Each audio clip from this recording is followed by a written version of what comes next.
News next top ನ್ಯೂಸ್ಗೆ ಸ್ವಾಗತ. ನಾನು ದರ್ಶನ್ ಶೆಟ್ಟಿ ನಾರ್ಕಳಿ. ಟಾಪ್ ನ್ಯೂಸ್ ನೋಡೋಣ. ಅದಕ್ಕೂ ಮುನ್ನ ಈ ಕ್ಷಣದ ಹೆಡ್ಲೈನ್ಸ್. ರಾಜ್ಯದ ವಿದ್ಯಾರ್ಥಿನಿಯರಿಗೆ ವಿಸ್ತರಿಸುತ್ತಾ ಋತುಚಕ್ರ ರಜೆ. ಇಂದು ಸಚಿವ ಸಂಪುಟ ಸಭೆಯಲ್ಲಿ ಮಹತ್ವದ ನಿರ್ಧಾರ. ಮುಟ್ಟಿನ ರಜೆ ವಿರೋಧಿಸಿದವರಿಗೆ 5,000 ರೂಪಾಯಿ ದಂಡ. ಹೊಸ ವರ್ಷದ ಆಚರಣೆ ಮೇಲೆ ಆರ್ಸಿಬಿ ಕಾಲ್ ತುಳಿತಿದ ಕರಿನೆರಳು. ಎಂಜಿ ರೋಡ್ನಲ್ಲಿ ನ್ಯೂ ಇಯರ್ ಆಚರಣೆಗೆ ಬೀಳಲಿದೆ ಬ್ರೇಕ್. ರಾಜಧಾನಿ ಪೊಲೀಸರು ಜಿಬಿಎ ಅಧಿಕಾರಿಗಳಿಂದ ಸರಣಿ ಸಭೆ. ಟ್ರಾಫಿಕ್ ಫೈನ್ ರಿಯಾಯಿತಿ ಬೆನ್ನಲ್ಲೇ ವಾಟರ್ ಬಿಲ್ ಡಿಸ್ಕೌಂಟ್. ಬೆಂಗಳೂರಿನ ಜನತೆಗೆ ಸಿಕ್ತು ಬಂಪರ್ ಆಫರ್. ರಾಜಧಾನಿ ಮಂದಿ ಈ ಆಫರ್ ಮಿಸ್ ಮಾಡಲೇಬೇಡಿ ಎಂದ ಜಲಮಂಡಳಿ. ಸುಳ್ಯ ಹಬ್ಬದಲ್ಲಿ ದಫ್ ಪ್ರದರ್ಶನಕ್ಕೆ ಹಿಂದೂ ಪರ ಸಂಘಟನೆಗಳ ವಿರೋಧ. ಮಸೀದಿ ಎದುರು ಹನುಮಾನ್ ಚಾಲಿಸ ಪಠಣದ ಎಚ್ಚರಿಕೆ. ವಿಎಚ್ಪಿ ಬಜರಂಗ್ ದಳ ಒತ್ತಡಕ್ಕೆ ಮಣಿದ ಆಯೋಜಕರು. ಇಂದಿನಿಂದ ರಾಜ್ಯಾದ್ಯಂತ ಶುರು ಡೆವಿಲ್ ಅಬ್ಬರ. 500ಕ್ಕೂ ಅಧಿಕ ಪರದೆಗಳಲ್ಲಿ ದಾಸನ ಪ್ರದರ್ಶನ. ಮುಗಿಲೆತ್ತರಕ್ಕೇರಿದ ಡಿ ಬಾಸ್ ಅಭಿಮಾನಿಗಳ ಸಂಭ್ರಮ. ರಾಜ್ಯದ ಎಲ್ಲ ಮಹಿಳಾ ನೌಕರರಿಗೆ ಋತುಚಕ್ರದ ರಜೆ ನೀಡುವ ಮಹತ್ವದ ಆದೇಶ ಹೊರಡಿಸಿದ್ದ ರಾಜ್ಯ ಸರ್ಕಾರ ಇದೀಗ ಶಾಲೆ ಕಾಲೇಜುಗಳ ವಿದ್ಯಾರ್ಥಿನಿಯರಿಗೂ ಈ ರಜೆಯನ್ನು ನೀಡುವ ಬಗ್ಗೆ ಚಿಂತನೆ ನಡೆಸಿದೆ.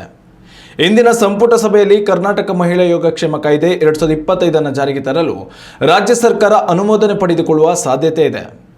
ಇನ್ನು ಋತುಚಕ್ರದ ಅವಧಿಯಲ್ಲಿ ರಜೆ ನೀಡಲು ನಿರಾಕರಿಸುವ ತಾರತಮ್ಯ ಮಾಡುವವರಿಗೆ 5,000 ರೂಪಾಯಿಗಳ ದಂಡ ವಿಧಿಸಲು ಈ ಕಾಯ್ದೆಯ ಅಡಿಯಲ್ಲಿ ಅವಕಾಶ ಒದಗಿಸಲಾಗಿದೆ. ಹೀಗಾಗಿ ಈ ಐತಿಹಾಸಿಕ ಕಾಯ್ದೆಯು ರಾಜ್ಯದ ಎಲ್ಲ ಮಹಿಳೆಯರಿಗೆ ವರದಾನವಾಗಿ ಪರಿಣಮಿಸುವುದು ಪಕ್ಕ ಎನ್ನಲಾಗಿದೆ. ಇನ್ನು ಈ ಋತುಚಕ್ರದ ರಜೆಗೆ ಲಿಂಗತ್ವ ಅಲ್ಪಸಂಖ್ಯಾತರನ್ನು ಸೇರಿಸಿಕೊಳ್ಳಲು ನಿರ್ಧರಿಸಲಾಗಿದೆ. ಟ್ರಾನ್ಸ್ ಮೆನ್ ಹಾಗೂ ಟ್ರಾನ್ಸ್ ವುಮೆನ್ಸ್ ಇಬ್ಬರಿಗೂ ಈ ಸೌಲಭ್ಯಗಳು ಸಿಗಲಿದೆ. ಮುಟ್ಟಿನಾವಧಿ ಮುಗಿದ ಅಥವಾ 52 ವರ್ಷ ದಾಟಿದ ಮಹಿಳೆಯರು ಈ ರಜೆಯನ್ನು ಪಡೆದುಕೊಳ್ಳಲು ಅರ್ಹರಲ್ಲ ಎಂದು ರಾಜ್ಯ ಸರ್ಕಾರ ತಿಳಿಸಿದೆ. 2026 ಸಮೀಪಿಸಲು ಇನ್ನೇನು ಕೆಲವೇ ದಿನಗಳು ಬಾಕಿ ಉಳಿದಿದೆ. ಹೊಸ ವರ್ಷಾಚರಣೆ ಎಂದರೆ ಸಾಕು ಯುವ ಸಮೂಹ ರಾಜಧಾನಿ ಬೆಂಗಳೂರಿನ ಎಂಜಿ ರೋಡ್ನಲ್ಲಿ ಕುಣಿದು ಕುಪ್ಪಳಿಸುವ ಕನಸು ಕಾಣುತ್ತಿರುತ್ತಾರೆ. ಆದರೆ ಈ ಬಾರಿ ಯಾಕೋ ಈ ಕನಸು ಕನಸಾಗಿ ಉಳಿಯುವ ಎಲ್ಲ ಸಾಧ್ಯತೆಗಳು ದಟ್ಟವಾಗಿದೆ. ಈ ಬಾರಿ ಎಂಜಿ ರೋಡ್ನಲ್ಲಿ ಹೊಸ ವರ್ಷಾಚರಣೆಯ ಸಂಭ್ರಮ ಮಾಡದೇ ಇರಲು ರಾಜ್ಯ ಸರ್ಕಾರ ಮುಂದಾಗಿದೆ ಎನ್ನಲಾಗಿದೆ.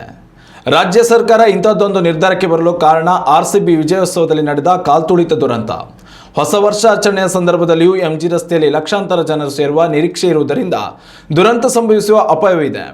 ಹೀಗಾಗಿ ರಾಜಧಾನಿ ಪೊಲೀಸರು ಹಾಗೂ ಜಿಬಿಎ ಅಧಿಕಾರಿಗಳು ಸರಣಿ ಸಭೆ ನಡೆಸಿದ್ದು ಹೊಸ ವರ್ಷಾಚರಣೆ ಸಂಭ್ರಮದ ಸಾಧಕ ಬಾಧಕಗಳ ಬಗ್ಗೆ ಚರ್ಚೆ ನಡೆಸಿದ್ದಾರೆ. ಈ ಬಾರಿ ಎಂಜಿ ರೋಡ್ನಲ್ಲಿ ಹೊಸ ವರ್ಷಾಚರಣೆಗೆ ಅನುವು ಮಾಡಿಕೊಡುವುದು ಬೇಡ ಎನ್ನುವುದೇ ಅಧಿಕಾರಿಗಳ ಅಭಿಪ್ರಾಯವಾಗಿದೆ ಎನ್ನಲಾಗಿದೆ. ಈ ಸಂಬಂಧ ಅಧಿಕಾರಿಗಳು ರಾಜ್ಯ ಸರ್ಕಾರಕ್ಕೆ ವರದಿಯನ್ನು ಸಲ್ಲಿಸಿದ್ದಾರೆ. ಈ ವರದಿ ಪರಿಶೀಲನೆ ಬಳಿಕ ರಾಜ್ಯ ಸರ್ಕಾರ ಯಾವ ನಿರ್ಧಾರಕ್ಕೆ ಬರುತ್ತೆ ಅನ್ನೋದನ್ನ ಕಾದು ನೋಡಬೇಕಿದೆ. ಕೆಲವು ದಿನಗಳ ಹಿಂದೆಯಷ್ಟೇ ಸಂಚಾರ ನಿಯಮ ಉಲ್ಲಂಘನೆ ದಂಡ ಪಾವತಿ ಬಾಕಿ ಇರುವವರಿಗೆ ಭರ್ಜರಿ ಆಫರ್ ನೀಡಲಾಗಿತ್ತು. ದಂಡ ಪಾವತಿಗೆ 50% ರಿಯಾಯಿತಿ ನೀಡಿದ ಕಾರಣ ಜನರು ಸಾಗರೋಪಾದಿಯಲ್ಲಿ ಟ್ರಾಫಿಕ್ ಫೈನ್ ಪಾವತಿ ಮಾಡಿದರು. ಇದರಿಂದ ರಾಜ್ಯ ಸರ್ಕಾರದ ಬೊಕ್ಕಸಕ್ಕೆ ಕೋಟಿಗಟ್ಟಲೆ ಆದಾಯ ಹರಿದು ಬಂದಿತ್ತು.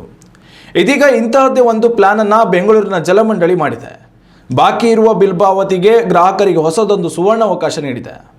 ಆದರೆ ಟ್ರಾಫಿಕ್ ಫೈನ್ನಂತೆ 50% ರಿಯಾಯಿತಿ ನೀಡಲಾಗಿಲ್ಲ. ಬದಲಿಗೆ ವರ್ಷಗಟ್ಟಲೆ ನೀರಿನ ಬಿಲ್ ಕಟ್ಟದೆ ಬಾಕಿ ಉಳಿಸಿಕೊಂಡವರಿಗೆ ಅದರ ಮೇಲೆ ಹೇರಲಾದ ಬಡ್ಡಿ ಹಾಗೂ ದಂಡವನ್ನು ಮನ್ನಾ ಮಾಡುವುದಾಗಿ ಜಲಮಂಡಳಿ ಮಾಹಿತಿ ನೀಡಿದೆ.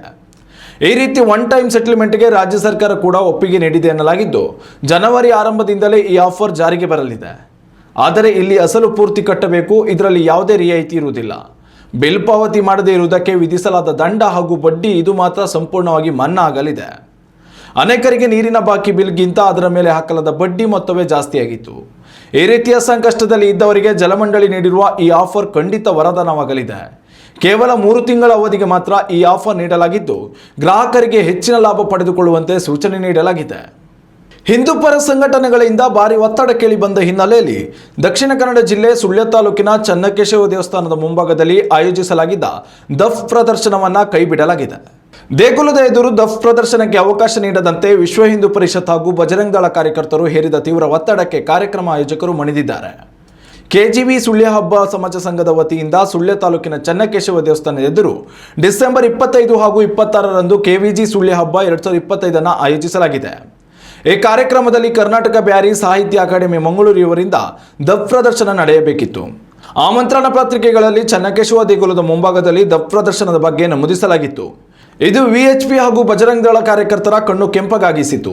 ಈ ಹಿನ್ನೆಲೆಯಲ್ಲಿ ಆಕ್ರೋಶ ಹೊರಹಾಕಿದ ಹಿಂದೂ ಪರ ಸಂಘಟನೆ ಕಾರ್ಯಕರ್ತರು ಹಿಂದೂ ದೇವಾಲಯದ ಎದುರು ದಫ್ ಪ್ರದರ್ಶನ ನಡೆಸಿದರೆ ಮಸೀದಿಯ ಎದುರು ಹನುಮಾನ ಚಾಲೀಸ ಆಯೋಜಿಸುವುದಾಗಿ ಎಚ್ಚರಿಕೆ ನೀಡಿದರು. ಹಿಂದೂಗಳ ಧಾರ್ಮಿಕ ಭಾವನೆಗಳಿಗೆ ಧಕ್ಕೆ ತರುವಂತಹ ಘಟನೆ ನಡೆಯಬಾರದು ಎಂದು ಕಾರ್ಯಕ್ರಮ ಆಯೋಜಕರಿಗೆ ತಾಕೀತು ಮಾಡಿದರು. ಈ ಹಿನ್ನೆಲೆಯಲ್ಲಿ ದಫ್ ಪ್ರದರ್ಶನಕ್ಕೆ ಬ್ರೇಕ್ ಹಾಕಲಾಗಿದೆ. ಡಿ ಬಾಸ್ ದರ್ಶನ್ ಅಭಿಮಾನಿಗಳ ಕಾಯುವಿಕೆ ಕೊನೆಗೂ ಅಂತ್ಯವಾಗಿದೆ. ಚಾಲೆಂಜಿಂಗ್ ಸ್ಟಾರ್ ದರ್ಶನ್ ಅಭಿನಯದ ಬಹುನಿರೀಕ್ಷಿತ ಸಿನಿಮಾ ಡೆವಿಲ್ ಸಿನಿಮಾ ಬೆಳ್ಳಿ ತೆರೆಗೆ ಅಪ್ಪಳಿಸಿದೆ. ಇಂದು ಬೆಳಿಗ್ಗೆ 6 ಗಂಟೆಯಿಂದಲೇ ಚಿತ್ರಮಂದಿರಗಳು ಹೌಸ್ಫುಲ್ ಆಗಿದ್ದು, ದಾಸನ ಅಭಿಮಾನಿಗಳ ಸಂಭ್ರಮ ಮುಗಿಲು ಮುಟ್ಟಿದೆ. ರೇಣುಕಸ್ವಾಮಿ ಕೊಲೆ ಪ್ರಕರಣದಲ್ಲಿ ಜೈಲು ಪಾಲಾಗಿರುವ ದರ್ಶನ್ ಅನುಪಸ್ಥಿತಿಯಲ್ಲಿಯೇ ಡೆವಿಲ್ ಸಿನಿಮಾ ಪ್ರದರ್ಶನ ಕಾಣುತ್ತಿದೆ. ಬೆಂಗಳೂರಿನ ಬಹುತೇಕ ಚಿತ್ರಮಂದಿರಗಳಲ್ಲಿ ಬೆಳಿಗ್ಗೆ 6:30ರಿಂದ ಡೆವಿಲ್ ಸಿನಿಮಾ ಪ್ರದರ್ಶನಗೊಳ್ಳುತ್ತಿದೆ. ನರ್ತಕಿ ಪ್ರಸನ್ನ, ಸಿದ್ದೇಶ್ವರ, ನವರಂಗ, ಊರ್ವಶಿ ಸೇರಿದಂತೆ ಬೆಂಗಳೂರಿನ ಪ್ರಮುಖ ಚಿತ್ರಮಂದಿರಗಳಲ್ಲಿ ದರ್ಶನರ ಡೆವಿಲ್ ಕಟೌಟ್ ತಲೆ ಎತ್ತಿದೆ. ಈ ಹಿಂದೆ ದರ್ಶನ್ರ ಸಾರಥಿ ಸಿನಿಮಾ ರಿಲೀಸ್ ಸಂದರ್ಭದಲ್ಲಿಯೂ ನಟ ದರ್ಶನ್ ಜೈಲು ಪಾಲಾಗಿದ್ದರು. ಆಗ ಅಭಿಮಾನಿಗಳು ಈ ಸಿನಿಮಾವನ್ನು ಗೆಲ್ಲಿಸಿಕೊಡುವ ಮೂಲಕ ಜೈಲಿನಲ್ಲಿದ್ದ ದರ್ಶನ್ಗೆ ಬೆಂಬಲ ನೀಡಿದರು. ಇದೀಗ ಡೆವಿಲ್ ಸಿನಿಮಾ ಕೂಡ ಡಿ ಬಾಸ್ ಅಭಿಮಾನಿಗಳಿಗೆ ಪ್ರತಿಷ್ಠೆಯ ವಿಷಯವಾಗಿದ್ದು, ಈ ಸಿನಿಮಾ ಕೂಡ ಹಲವು ದಾಖಲೆಗಳನ್ನು ಉಡಿಸ್ ಮಾಡಿ ಭರ್ಜರಿ ಯಶಸ್ಸು ಕಾಣುವ ಎಲ್ಲ ಲಕ್ಷಣಗಳು ದಟ್ಟವಾಗಿದೆ. ಇನ್ನಷ್ಟು ತಾಜಾ ಸುದ್ದಿಗಳಿಗಾಗಿ ನೋಡ್ತಾ ಇರಿ ನ್ಯೂಸ್ ನೆಕ್ಸ್ಟ್. ಇದು ವರ್ತಮಾನದ ಕೈಗನ್ನಡಿ.